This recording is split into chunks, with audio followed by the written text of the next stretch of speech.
The dust devil rose from the trail like a demon summoned from hell itself, and through its swirling haze, Lucas Powell saw what looked like a pile of torn cloth beside the deep wagon ruts. His horse, a sturdy Mustang named Copper, shied to the left as they approached, nostrils flaring at the scent of blood. Lucas tightened his grip on the reins and squinted against the harsh Arizona sun beating down on his shoulders. It was August of 1882, and the heat was relentless, turning the air into something thick enough to choke on. The pile of cloth moved just slightly, and Lucas's heart stuttered in his chest. Not cloth at all, but a woman, her dress torn and stained dark with blood and dirt. He dismounted before his mind fully caught up with his body, boots hitting the hard, packed earth as he rushed forward. She was young, maybe 20 years old, with auburn hair matted against her skull and skin pale as milk beneath the grime. A gash across her forehead still oozed blood, and her lips were cracked and bleeding from the sun. Lucas dropped to his knees beside her, pressing 2 fingers to the side of her neck. For a long moment he felt nothing, and his stomach sank. Then, faint as a whisper, a pulse fluttered against his fingertips. "Thank God," he breathed. He looked around quickly, scanning the empty desert landscape for any sign of who might have done this. The wagon ruts stretched in both directions, deep and recent, but there was no wagon in sight. No horses, no people, nothing but the endless expanse of scrub brush and red earth beneath a merciless sky. They had left her here to die, whoever they were. Lucas worked quickly, his hands steady despite the adrenaline surging through his veins. He pulled his canteen from his saddle and dribbled water onto her lips, watching as her throat convulsed in an automatic swallow. Her eyelids fluttered but did not open. He pulled off his vest and used it to shade her face, then assessed her injuries as best he could. Besides the head wound, her arms were scraped raw, and there was blood on her dress that might have come from wounds he could not see without undressing her. That would have to wait until he got her somewhere safe. Fort McDowell was 3 miles back the way he had come, but his small ranch house was closer, maybe 1.5 miles northeast. He made his decision in seconds. Lucas lifted the woman carefully, cradling her against his chest as he stood. She weighed next to nothing, all fragile bones and soft flesh. Her head lolled against his shoulder, and he could feel the fever heat of her skin even through his shirt. He managed to get himself and his burden onto Copper's back, settling the woman across his lap and holding her secure with one arm while guiding the horse with the other. The ride home felt like it took hours, though it could not have been more than 20 minutes. Every jolt and sway of the horse made Lucas wince, worried about causing her more pain.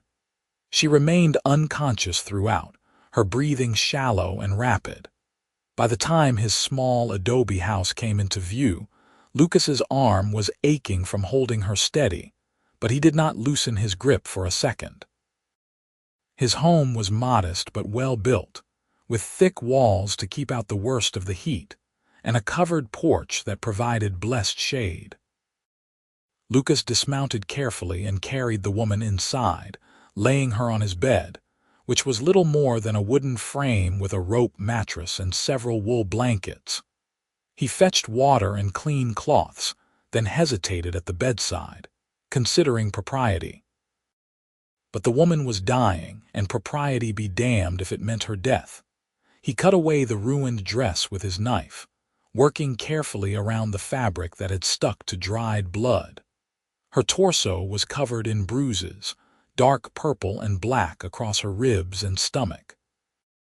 Bastards had beaten her badly.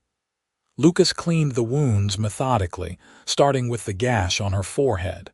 It was deep, but not so deep that he thought her skull was fractured. He had seen enough injuries on the ranch, and during his years working cattle drives to know what a deadly wound looked like. This was bad but survivable if infection did not set in.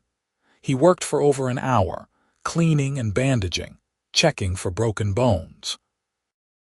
Her left wrist was swollen and might be sprained or fractured, but he could do nothing for that except wrap it carefully. When he finished, he covered her with a clean sheet and sat back, exhausted. Only then did he notice his hands were shaking. Lucas stood and walked to the window, staring out at the desert landscape he knew so well. Someone had done this to her, had beaten her and left her to die in the sun like an animal. Rage simmered in his gut, hot and sharp. He wanted to find whoever was responsible and make them pay, but first, he needed to keep this woman alive. He spent the rest of the day tending to her, dribbling water into her mouth every hour and changing the bandage on her forehead when it soaked through with blood. As evening fell and the temperature finally began to drop, she started to stir. Her eyelids fluttered and she made a small sound, something between a whimper and a moan. Lucas was at her side immediately, his hand on her shoulder. "Easy now," he said softly. "You are safe. You are in my home and you are safe." Her eyes opened slowly, revealing irises the color of spring grass. They were unfocused at first, glazed with pain and fever, but gradually they sharpened and fixed on his face. Fear flooded into them and she tried to pull away from him, gasping in pain as the movement jarred her injuries. "No, no, do not move," Lucas said quickly, holding up his hands to show he meant no harm. "I am not going to hurt you. I found you on the trail. Someone left you there, but I brought you here. You are safe now." She stared at him for a long moment, her breathing ragged. Then her gaze dropped to the sheet covering her body, and fresh panic filled her eyes. "My dress," she whispered, her voice raw and barely audible. "I had to cut it off to tend your wounds," Lucas explained gently. "You were badly hurt. I am sorry if that upsets you, but I did what needed doing to save your life." Tears welled in her eyes and spilled down her cheeks, leaving clean tracks through the dust still clinging to her skin. "They took everything," she said, her voice breaking. "Everything." Lucas felt his rage kindle hotter. "Who did this to you?" She shook her head slightly, then winced at the pain the movement caused. "The wagon master and his men. They said I could travel with them to California if I paid. I gave them everything I had. Then yesterday they said it was not enough. They wanted more. When I refused, they—" Her voice trailed off and she closed her eyes, fresh tears streaming down her face. "What is your name?" Lucas asked after giving her a moment to compose herself. "Eleanor," she whispered. "Eleanor Ashford. I am Lucas Powell. You are welcome to stay here as long as you need, Miss Ashford. I promise you are safe with me." Eleanor opened her eyes again and looked at him, really looked at him, as if trying to judge the truth of his words. Whatever she saw in his face must have satisfied her because some of the tension left her body and she nodded slightly. "Thank you," she said. "Thank you for saving my life." Lucas felt something shift in his chest, a feeling he could not quite name. "Rest now," he said. "We can talk more when you are stronger." She nodded again and let her eyes drift closed. Within minutes, her breathing had evened out into the rhythm of sleep. Lucas sat beside the bed and watched her, this stranger who had crashed into his life like a meteor from the sky. He had lived alone on this ranch for 3 years, ever since his parents had died of fever. It was a quiet life, a solitary life, and he had told himself he preferred it that way. But looking at Eleanor now, so small and broken in his bed, he felt something wake up inside him that he thought had died with his family. A need to protect, to care for someone other than himself. The next 3 days passed in a blur of nursing and worry. Eleanor's fever spiked on the 2nd day, leaving her delirious and thrashing in the bed. Lucas stayed by her side through it all, bathing her forehead with cool water and forcing her to drink whenever she was lucid enough. He barely slept, catching only brief naps in the chair beside the bed. On the third day, the fever finally broke, and Eleanor woke clear-headed for the first time since he had found her. "How long?" she asked, her voice still hoarse but stronger than before. 3 days, Lucas told her. He was sitting in his usual chair, and he leaned forward, relief flooding through him. "You have been very sick. You stayed with me." It was not a question. "Of course I did." Eleanor looked at him for a long moment, something unreadable in her green eyes. "Why?" she asked finally. "You do not know me. I am nothing to you." Lucas felt heat rise in his cheeks. "Because it was the right thing to do," he said. "And because no one deserves to die alone in the desert." "Still," Eleanor said softly, "not many men would have done what you did.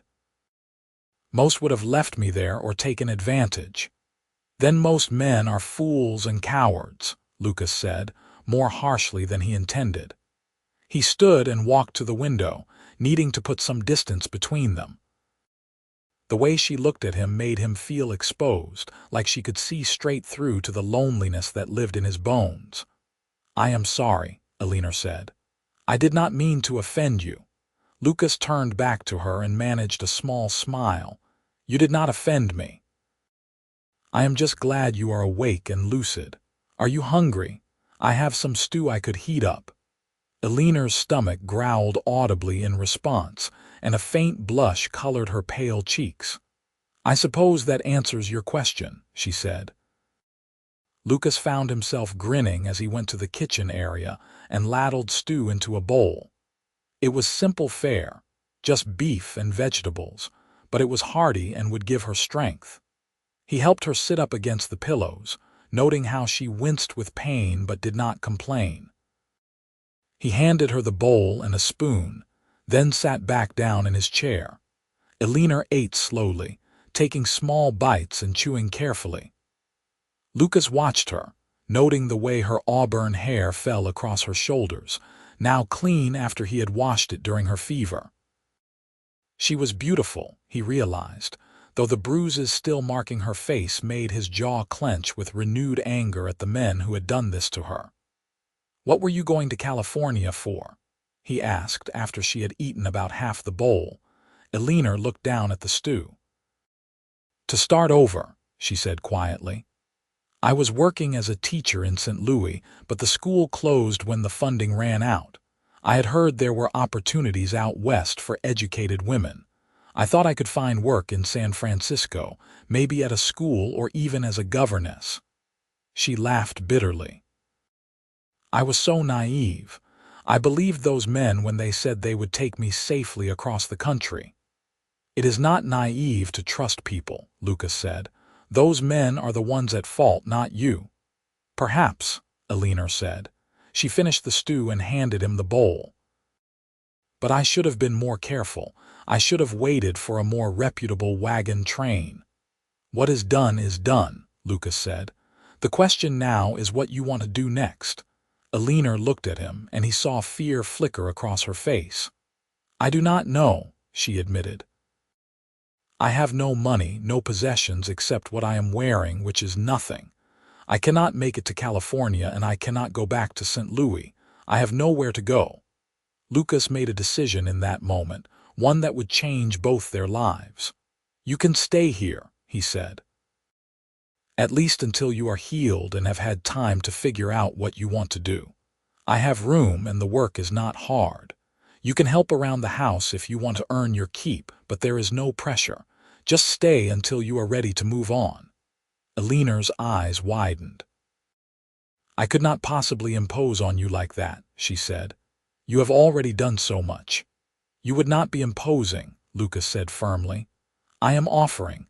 Please say yes. I would feel better knowing you are safe and recovering properly." Eleanor studied his face for a long moment, and Lucas forced himself to meet her gaze steadily, letting her see that he meant what he said. Finally, she nodded. "All right," she said softly. "Thank you, Lucas. I will stay, at least for a little while." Lucas felt his heart lift in a way it had not in years. "Good," he said. "That is settled then. Over the next week, Eleanor grew stronger each day. Lucas gave her one of his shirts and a pair of trousers that he cinched tight with a belt, since she had nothing else to wear. He would need to ride into Fort McDowell soon and buy her some proper clothes, but for now, she made do. She started moving around the house, first just to the kitchen table for meals, then helping with small tasks like peeling vegetables or folding the laundry Lucas had let pile up. They fell into an easy routine. Lucas would rise before dawn to tend to his small herd of cattle and horses, then return to the house for breakfast. Eleanor insisted on cooking, despite Lucas's protests that she should rest. They would eat together, talking about inconsequential things. Then Lucas would go back out to work while Eleanor tidied the house or read from the small collection of books Lucas kept on a shelf. In the evenings, they would eat dinner together and sit on the porch, watching the sun set over the desert in spectacular displays of orange and red and purple. Lucas found himself looking forward to these evening conversations more than he cared to admit. Eleanor was intelligent and well-read, with opinions on everything from politics to literature. She challenged him in ways he had not been challenged in years, making him think about things he had taken for granted. And she had a sense of humor that surprised him, a dry wit that came out when she was comfortable. More than once, she made him laugh so hard his sides ached, but there were also moments of darkness, times when Eleanor would fall silent and stare off into the distance with haunted eyes. Lucas learned not to push during these moments, to simply sit with her and let her work through whatever memories were tormenting her. Sometimes she would talk about what had happened, small pieces of the story coming out in fragments. The wagon master had been a man named Jack Reeves, and he had 3 men working for him. They had beaten her when she refused their demands for more money, demands that had turned physical and violent. She did not say exactly what they had intended, but Lucas could guess, and the knowledge made him want to hunt them down and make them pay. "I keep thinking about how close I came to dying out there," Eleanor said one evening. They were sitting on the porch, the last light of day fading from the sky. "If you had not come along when you did, if you had ridden a different trail, I would be dead." "But I did come along," Lucas said gently. "And you are not dead. You are here and you are safe." Eleanor turned to look at him, her green eyes reflecting the starlight beginning to appear overhead. "Why did you take that trail?" she asked. "Where were you going?" Lucas felt heat rise in his face. "Nowhere in particular," he admitted. "I sometimes ride out just to clear my head." I had been feeling restless that day, so I saddled up Copper and headed out without any real destination in mind. "Fate," Eleanor said softly. "It must have been fate that brought you to me." Lucas did not believe in fate, or at least he had not before. But looking at Eleanor now, seeing the way the starlight caught in her hair and illuminated her face, he found himself wondering if maybe there was something to the idea. Maybe he had been meant to find her, meant to save her. Maybe she had been meant to come into his life and shake him out of the lonely existence he had been living. "Maybe so," he said, his voice rougher than he intended. Eleanor held his gaze for a moment longer, and Lucas felt something pass between them, something electric and alive. Then she looked away, back out at the desert, and the moment broke. But the feeling lingered, settling into Lucas's chest like a warm ember. 2 weeks after finding Eleanor, Lucas made the trip into Fort McDowell to buy supplies and clothing for her. The town was small, little more than a military fort with a few buildings clustered around it, but it had a general store that carried basic necessities. Lucas bought 3 dresses, a nightgown, undergarments, and a pair of sturdy boots, guessing at Eleanor's sizes. He also bought fabric and thread, thinking she might want to sew her own clothes if these did not fit properly. The storekeeper, A nosy woman named Mrs. Henderson raised her eyebrows when Lucas made his purchases. "Got a lady friend we do not know about, Mr. Powell?" she asked, her voice dripping with curiosity. "A guest," Lucas said shortly, not wanting to explain. Small towns thrived on gossip, and the last thing he wanted was for Eleanor's story to become common knowledge. People would have opinions, and those opinions would not be kind to a single woman living alone with a single man. "A guest," Mrs. Henderson repeated, clearly not believing him. "Well, if your guest needs anything else, you be sure to let me know." Lucas paid for his purchases and left as quickly as he could, loading the bundles onto Copper's back. On the ride home, he found himself thinking about what Mrs. Henderson had implied. He and Eleanor were living together without the benefit of marriage or even a chaperone. By society's standards, her reputation was already ruined. The thought made him angry, not at Eleanor but at the world that would judge her for circumstances beyond her control. She had been abandoned and left to die, then rescued by a stranger. What was she supposed to have done differently? When he arrived home, Eleanor was in the garden, tending to the scraggly vegetables Lucas had been neglecting.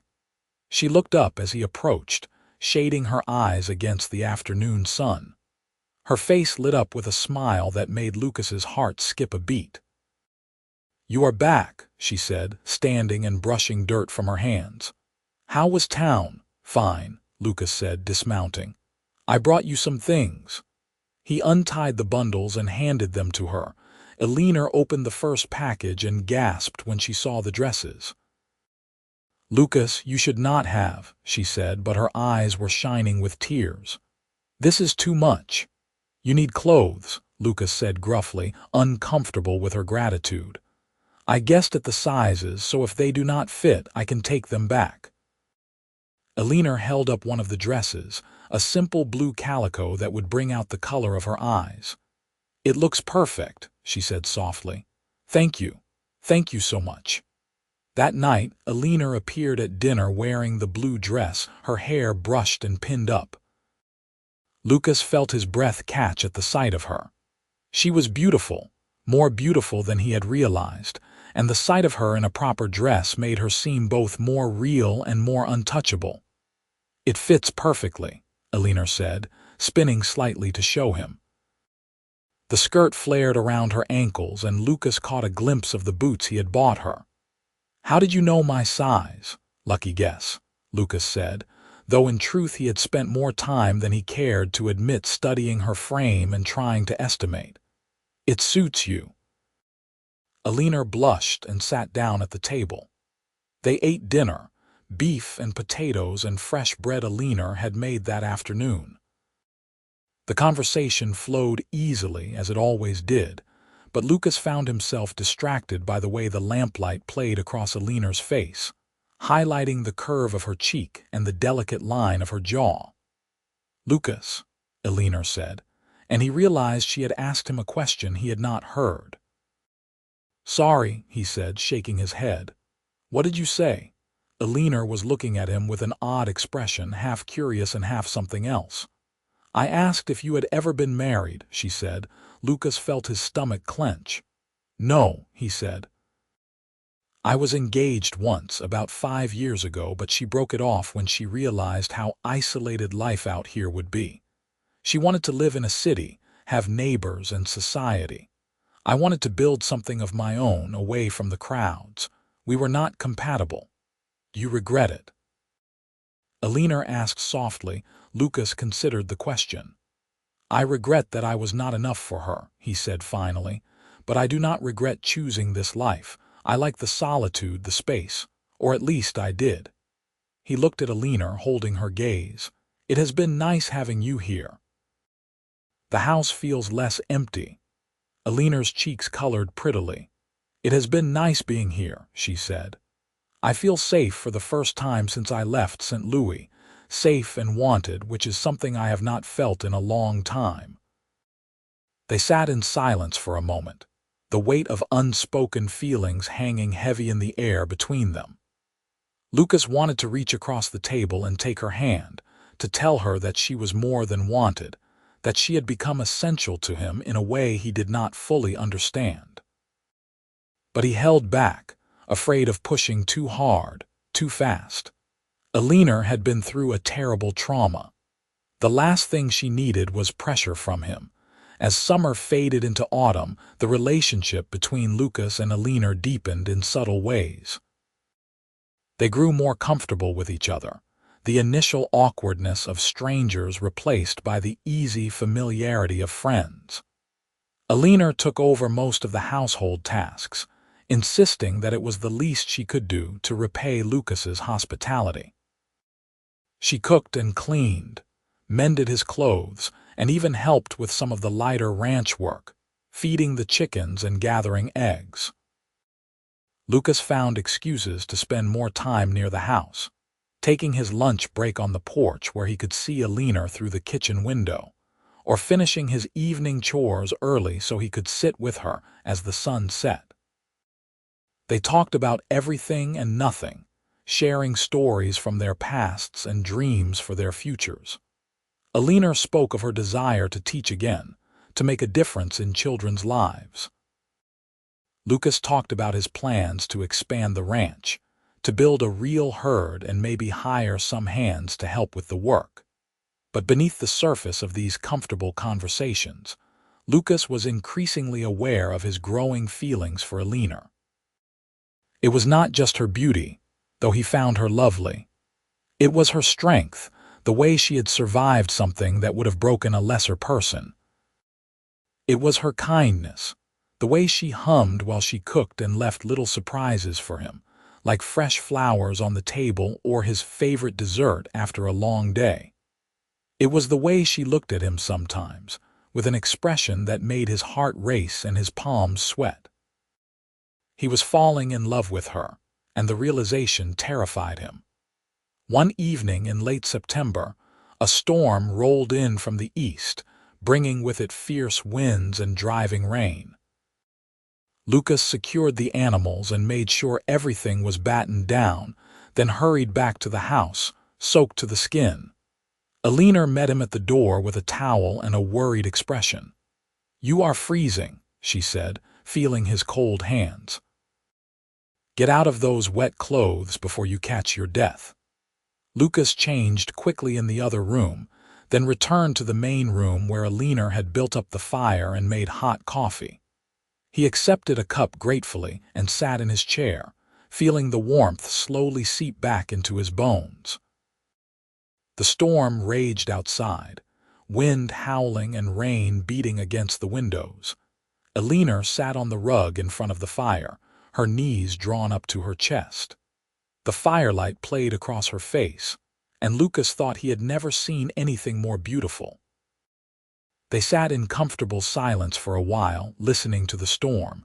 Then Eleanor spoke, her voice so quiet Lucas almost missed it over the sound of the rain. "I have been thinking about what I should do," she said, "about where I should go next." Lucas felt his stomach drop. "You are leaving." The words came out more sharply than he intended. Eleanor looked at him, her green eyes reflecting the firelight. "I cannot stay here forever, Lucas. You have been more than generous, but I need to make my own way in the world. I need to have a purpose again." "You have a purpose here," Lucas said, setting down his coffee cup. "You keep this house running. You have made it a home again." "But it is your home," Eleanor said gently, "not mine, and people in town are starting to talk. Mrs. Henderson made a comment when I went in for supplies last week. She implied that that our relationship was improper." Lucas felt anger flare hot in his chest. "Mrs. Henderson is a gossiping busybody who should mind her own business." "Maybe," Eleanor said, "but she is not wrong.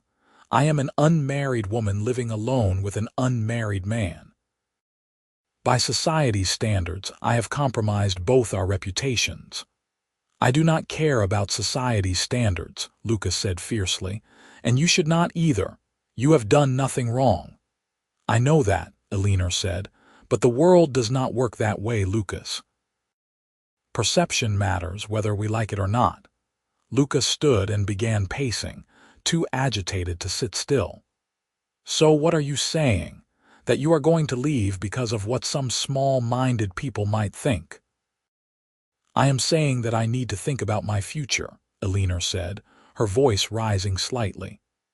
I cannot spend the rest of my life hiding out here, pretending the world does not exist. I need to find work, build a life for myself. You could do that here, Lucas said, stopping in front of her.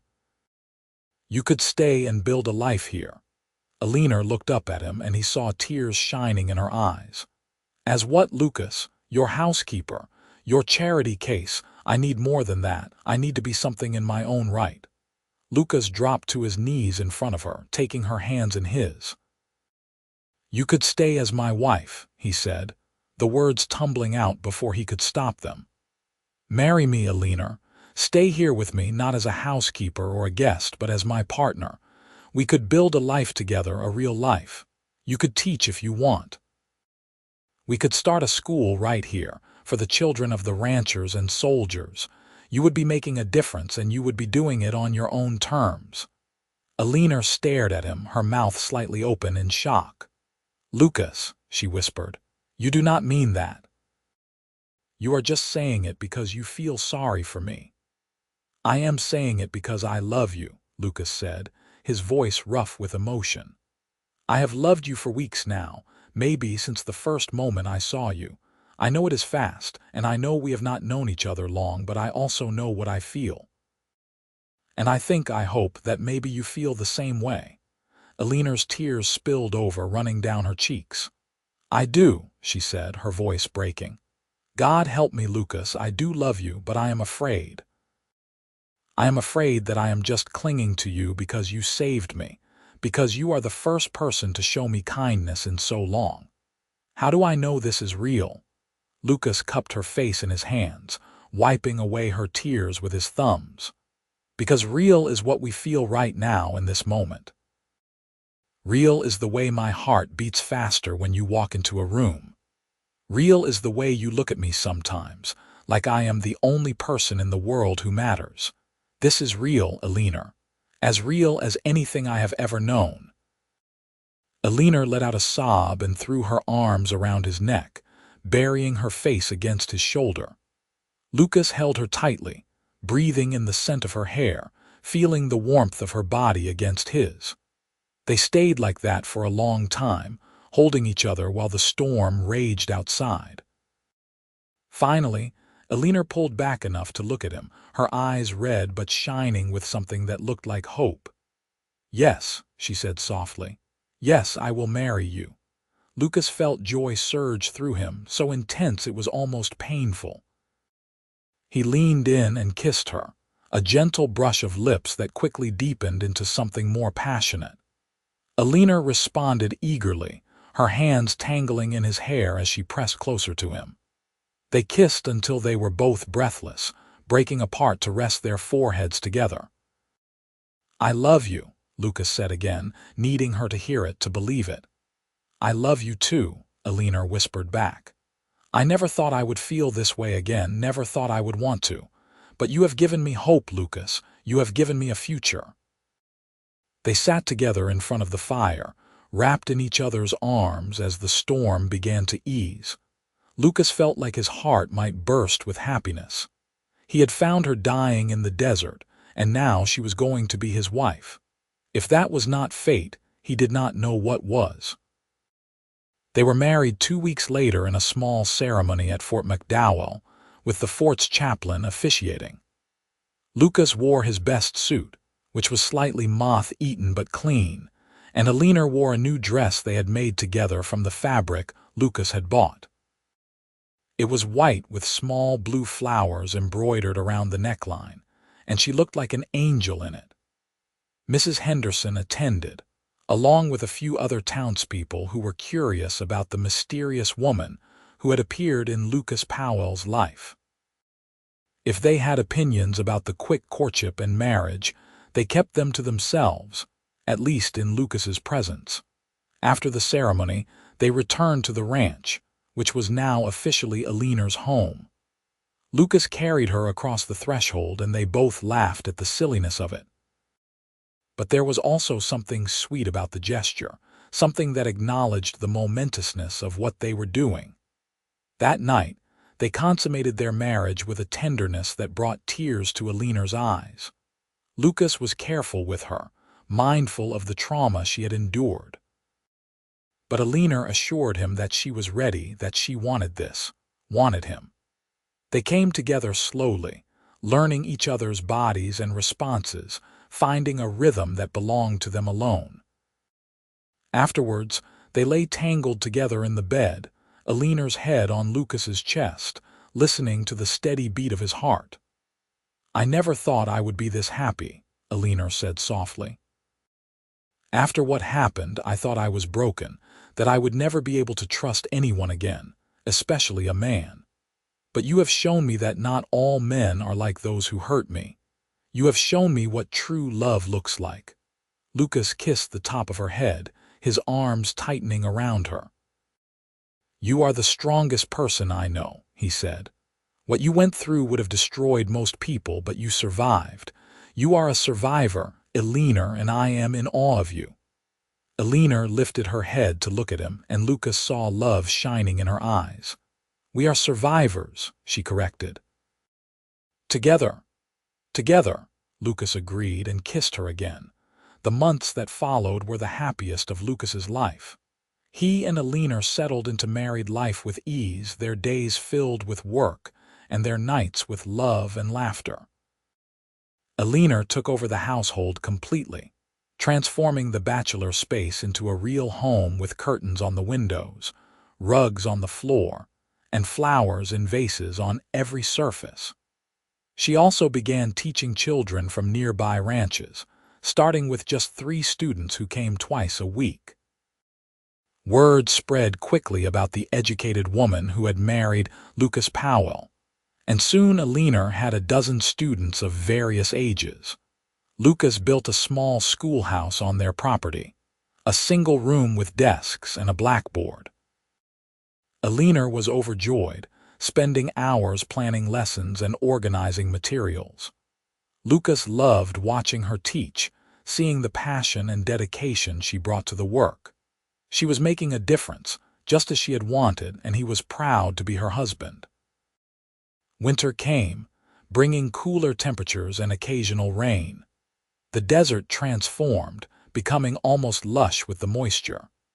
Lucas's herd grew as he bought more cattle and horses, planning for the future. He talked with Eleanor about hiring hands when spring came, about expanding the ranch into something truly prosperous. Eleanor supported his dreams, just as he supported hers.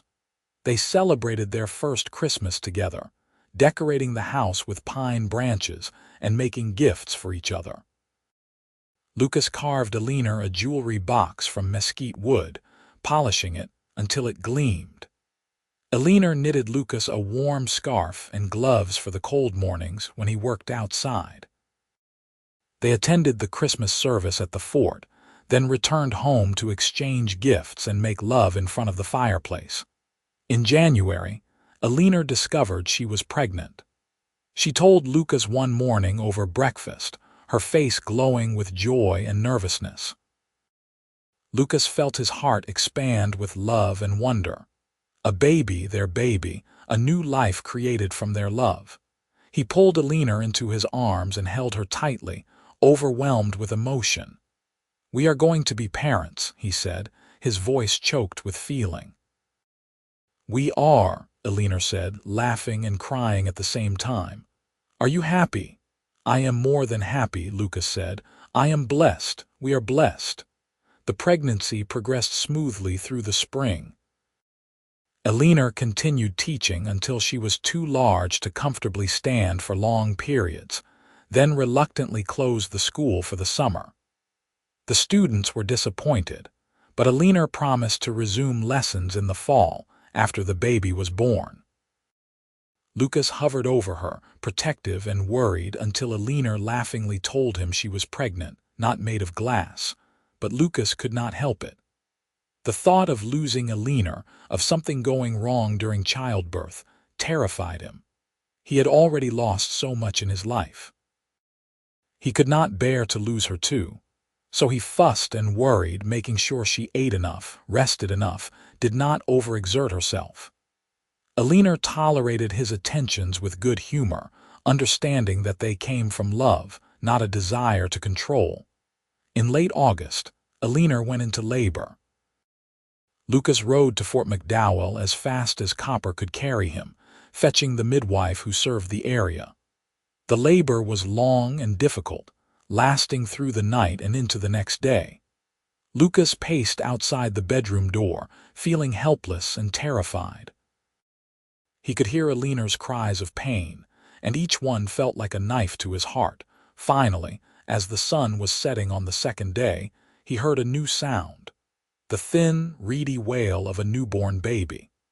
The midwife emerged a few minutes later, smiling broadly. "You have a daughter, Mr. Powell," she said, "and your wife is tired but well. You can go in now." Lucas entered the bedroom on shaking legs. Eleanor was propped up against the pillows, her hair damp with sweat and her face pale with exhaustion. But she was smiling, and in her arms was a tiny bundle wrapped in a blanket. Lucas approached slowly, almost afraid to breathe. "Come meet your daughter," Eleanor said softly. Lucas sat on the edge of the bed and looked down at the baby. She had a shock of dark hair and a tiny, wrinkled face. Her eyes were closed and she was making small, snuffling sounds. Lucas reached out with one finger and gently touched her cheek. The skin was impossibly soft, like velvet. He felt tears prick his eyes. "She is perfect," he whispered. "She is," Eleanor agreed. "What should we name her?" They had discussed names during the pregnancy, but had not settled on anything definite. Lucas looked at his daughter, this tiny miracle, and thought about all the ways his life had changed in the past year. He thought about finding Eleanor in the desert, about falling in love with her, about building a life together. And he thought about how lucky he was, how blessed. "Hope," he said finally. "I want to name her Hope because she represents all the hope we have for the future." Eleanor's eyes filled with tears. "Hope," she repeated. "Hope Eleanor Powell. It is perfect." Lucas leaned down and kissed his wife gently, then kissed his daughter's forehead. He felt a love so fierce and overwhelming it almost frightened him. These two people, his wife and daughter, were his whole world now. He would do anything to protect them, to keep them safe and happy. The first year of Hope's life passed in a blur of sleepless nights and endless wonder. Lucas had never known he could love someone so much, this tiny person who depended on him completely. He would watch her sleep, marveling at her miniature features, the way her tiny fingers curled around his thumb. Eleanor bloomed as a mother, her natural nurturing instincts finding full expression in caring for their daughter. They resumed a modified version of their old life. Eleanor reopened the school when Hope was 6 months old, bringing the baby with her and laying her in a cradle while she taught. The students were enchanted with the baby, and the older girls often helped watch her during lessons. Lucas continued working the ranch, which was now prosperous enough that he had hired 2 hands to help with the daily work. They were good men, reliable and hardworking, and Lucas trusted them. Life was good, better than Lucas had ever dreamed possible. Sometimes, lying in bed at night with Eleanor beside him and Hope sleeping in her cradle nearby, he would think back to that day when he had found Eleanor beside the wagon ruts. He thought about how easily he could have chosen a different trail that day, how he almost had. And he would send up a silent prayer of thanks to whatever power had guided him to her. When Hope was 2 years old, Eleanor became pregnant again. This time the pregnancy was easier, and the birth, while still difficult, was shorter. They welcomed a son, whom they named Samuel Lucas Powell. Sam was a robust baby with his mother's green eyes and his father's dark hair. Hope was fascinated by her little brother, constantly wanting to hold him and help care for him. Lucas's heart felt like it might burst with love and pride.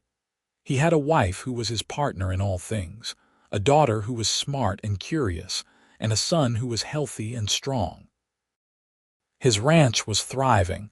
Eleanor's school had grown to nearly 20 students, and they were respected members of the Fort McDowell community. He had built a life beyond anything he had imagined. The years passed, each one bringing new joys and challenges. Hope grew into a bright, inquisitive child who loved learning and reading. She would often sit with Eleanor in the evenings. The two of them bent over books together. Sam was more like Lucas, preferring to be outside working with the animals. By the time he was 5, he could ride a horse almost as well as his father. Lucas and Eleanor added on to the house as their family grew, building 2 more bedrooms and expanding the kitchen. They planted an orchard and a larger garden, and Eleanor learned to can fruits and vegetables for the winter. The school continued to flourish, and Eleanor took great pride in seeing her students grow and learn. Several of them went on to attend schools in larger cities, and they always credited Mrs. Powell with giving them the foundation they needed. When Hope was 8 and Sam was 6, Eleanor gave birth to twins, a boy and a girl they named Matthew and Grace. The household was chaotic with 4 children, but it was a happy chaos. Lucas hired a young woman from town to help Eleanor with the housework and childcare, allowing her to continue teaching. The ranch continued to expand, and Lucas now employed 5 hands and owned over 200 head of cattle. On their 10th anniversary, Lucas and Eleanor took a rare evening alone, leaving the children with their hired help and riding out to watch the sunset from a small rise overlooking the ranch. They sat together on a blanket, Eleanor leaning against Lucas's chest as they watched the sky turn brilliant shades of orange and pink. "You remember the day you found me?" Eleanor asked softly. "Every detail," Lucas said, his arms tightening around her. "I think about it often, actually. About how different my life would be if I had not taken that trail that day." "I think about it too," Eleanor said. "I think about how I truly believed I was going to die out there. I had made my peace with it, and then you appeared like an angel sent to save me." Lucas kissed the top of her head. "You saved me too, you know. I did not realize how lonely I was until you came into my life. You brought light and love and purpose back into my days." Eleanor turned in his arms to face him. "We saved each other," she said, echoing the words she had spoken on their wedding night all those years ago. "And we have built something beautiful together." "We have," Lucas agreed. He looked out over the ranch at the house that was filled with love and laughter, at the schoolhouse where Eleanor taught, at the pastures where his cattle grazed. "We have built a good life." "A wonderful life," Eleanor corrected. She cupped his face in her hands and kissed him deeply. "I love you, Lucas Powell. I loved you 10 years ago when you knelt in front of me and proposed, and I love you even more now. You are my everything." "And you are mine," Lucas said, his voice thick with emotion. "Always and forever." They stayed on that hill until the stars came out, talking about the past and dreaming about the future. They talked about their children, about the people they were becoming. Hope wanted to be a teacher like her mother. Sam wanted to be a rancher like his father. The twins were still too young to have firm ambitions, but they were bright and full of life. As the years continued to pass, Lucas and Eleanor watched their children grow and mature. Hope went away to teacher's college when she was 18, returning 2 years later to teach at her mother's school. She eventually met and married a young cavalry officer stationed at Fort McDowell, and they settled nearby. Sam took over more and more of the ranch operations as Lucas aged, showing a natural talent for managing livestock and land. The twins, Matthew and Grace, remained close throughout their childhood and into adulthood. Matthew became a doctor, traveling to San Francisco for medical school, but eventually returning to practice in Arizona. Grace married a rancher from a neighboring spread, and she and her husband worked their land together. Eleanor continued teaching until she was 60 years old, finally retiring when her joints became too stiff to stand for long periods. She had taught hundreds of children over the decades, and many of them returned as adults to thank her for the education and encouragement she had given them. Lucas remained active on the ranch until he was nearly 70, though by then Sam had taken over the day-to-day operations. On a warm evening in late spring, when Lucas was 73 and Eleanor was 71, they sat together on the porch as they had done countless times over the years. They were both gray now, their faces lined with age, but their love had only deepened with time. Hope lived nearby with her husband and 3 children. Sam and his wife had taken over the ranch house, and Lucas and Eleanor had moved to a smaller cottage on the property. Matthew visited when he could, bringing news from his medical practice. Grace came for Sunday dinners, often bringing her 4 children. "We have been blessed," Eleanor said, holding Lucas's hand. Her fingers were bent with arthritis, but her grip was still strong. "So very blessed." "We have," Lucas agreed. He looked at his wife, seeing not the wrinkles and gray hair but the beautiful young woman he had found beside the wagon Ruts all those years ago. "I would not change a single thing."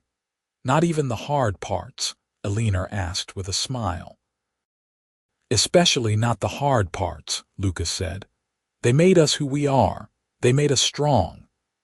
Eleanor leaned her head on his shoulder, and they sat in comfortable silence, watching the sun set over the land they loved. Lucas thought about the life they had built together, about the family they had created, about the love that had sustained them through good times and bad. He had found Eleanor dying in the desert, and she had given him a life richer and fuller than anything he could have imagined. As the last light faded from the sky, Lucas pressed a kiss to Eleanor's forehead. "I love you," he said, words he had spoken thousands of times but that never lost their meaning. "I love you too," Eleanor replied, "always and forever." They sat together in the gathering darkness, 2 souls who had found each other against all odds and built a life that would echo through generations. Their children would tell their grandchildren the story of how Lucas had found Eleanor beside the wagon Ruts, how he had carried her home and saved her life, how they had fallen in love and built a family together. It was a story of survival and hope, of love conquering fear and loneliness. And it was a story that would never truly end, because the love that Lucas and Eleanor had shared continued to live on in their children and grandchildren, in the ranch and the school, in the memories of all the lives they had touched. They had started with nothing but a pulse and a promise, and they had created something that would last forever. Years later, when they were both gone, Hope would bring her own grandchildren to the spot where Lucas had found Eleanor.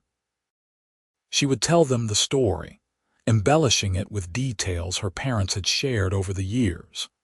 She would point out where the wagon Ruts had been, now long since faded, and she would tell them how lucky they all were that their grandfather had taken that particular trail on that particular day. But on this evening, Lucas and Eleanor were still alive, still together, still in love. They went inside as the night grew cool, Lucas helping Eleanor navigate the steps with the same gentle care he had shown her that first day. They climbed into bed together, Eleanor curling into Lucas's side as naturally as breathing. "Good night, my love," Eleanor whispered. "Good night," Lucas replied, his arms around her. They fell asleep like that, holding each other. 2 people who had survived tragedy and found joy, who had been left for dead and had instead found life. Their story was one of the American West, of hardship and triumph, of love that endured through all things. It was a story that began beside the wagon Ruts and ended with a legacy that would never fade. The moonlight streamed through the window, illuminating their faces, peaceful in sleep. Outside, the desert night was alive with sounds, the howl of coyotes and the rustle of small creatures. But inside the cottage, there was only peace and love, the quiet contentment of two people who had found in each other everything they had ever needed. Lucas and Eleanor Powell had built more than a ranch or a family. They had built a testament to the power of love, to the strength of the human spirit, to the belief that even in our darkest moments, hope can be found. All it takes is one person willing to stop, to kneel beside someone in need, to check for a pulse when everyone else has given up. Lucas had been that person for Eleanor, and she had been that person for him. Together, they had created something beautiful and lasting. And as they slept in each other's arms, surrounded by the fruits of their decades together, their story became complete. Not with an ending, but with a continuation, a legacy that would ripple out through time, touching lives they would never know, inspiring people they would never meet. They had started with a single moment, a chance encounter on a desert trail. And from that moment, they had built a lifetime. From near death had come abundant life. From tragedy had come triumph. From loneliness had come love, deep and true and everlasting. In the morning, they would wake together and begin another day, as they had done for decades. There would be breakfast to eat and grandchildren to visit, and the simple pleasures of life to enjoy. But for now they rested, two souls intertwined, two hearts beating as one, two lives forever changed by the moment when Lucas Powell had found Eleanor Ashford beside the wagon Ruts and decided to carry her home. That decision had changed everything. It had given Eleanor a second chance at life, and had given Lucas a purpose and a partner. It had created a family that would span generations. It had built a legacy of love and hope that would endure long after they were both gone. And as the night deepened and the stars wheeled overhead, Lucas and Eleanor slept on, wrapped in each other's arms, surrounded by the life they had built together. Their story was one for the ages, a testament to the power of compassion, courage, and love. It was a story that would be told and retold, passed down through the years, inspiring others to be brave, to be kind, to take that extra moment to check for a pulse, to offer help to someone in need. Because you never know what might come from a single act of kindness. You never know what life you might save, what love you might find, what legacy you might build. Lucas and Eleanor had learned that lesson, had lived it, had proved it with every day of their lives together. And now, as they rested in the cottage that Sam had built for them, surrounded by evidence of the life they had created, their story reached its peaceful conclusion. Not an ending, but a completion. They had lived fully and loved deeply. They had survived and thrived. They had taken the broken pieces of their separate lives and forged them into something whole and beautiful. The wagon ruts had faded, worn away by time and weather. But the mark that Lucas and Eleanor had made on the world remained, indelible and eternal. In their children and grandchildren, in the ranch and the school, in the memories of everyone they had touched, their love lived on. They had been tested by fire and had emerged stronger. They had faced darkness and had chosen light. They had known loss and had found joy. And through it all, they had had each other, a constant presence, a steady anchor, a love that would never fade. As the first light of dawn began to paint the eastern sky, Lucas stirred slightly in his sleep, his arms tightening instinctively around Eleanor. She made a small, contented sound and nestled closer to him. They had spent nearly 50 years sleeping like this, and it was as natural as breathing, as essential as air. The desert was waking around them, preparing for another day. Birds began to sing, and in the distance, cattle lowed. The world was coming to life, as it did every morning, as it had done every morning since that fateful day when Lucas had found Eleanor and decided to save her. They would wake soon, these two people who had built such a remarkable life together. They would rise and face the day with the same courage and grace they had shown for decades. They would laugh and talk and simply be together, treasuring every moment as the precious gift it was. But for now they slept on, content and peaceful, two souls who had found in each other a home, a haven, a love that would last forever. Their story was complete, a tale of survival and hope, of courage and compassion, of a love so strong it had overcome every obstacle and emerged triumphant. Lucas Powell had found Eleanor Ashford beside the wagon Ruts, had felt the faint flutter of her pulse, and had carried her home. And in doing so, he had saved both their lives, had created a future filled with joy and love, had built a legacy that would endure for generations. It was a simple act, checking for a pulse. But from that simple act had come everything, a whole world of love and family and purpose. And as Lucas and Eleanor rested in each other's arms, their story stood as proof that one person can make a difference, that one moment can change everything, that love, once found, can conquer all. The sun rose higher, filling the cottage with golden light. And still, Lucas and Eleanor slept, peaceful and content, together as they had been for nearly 50 years, together as they would always be. Their story had reached its gentle conclusion, a happily ever after earned through years of love and devotion, a testament to the enduring power of two hearts that had found each other against all odds and had never let go.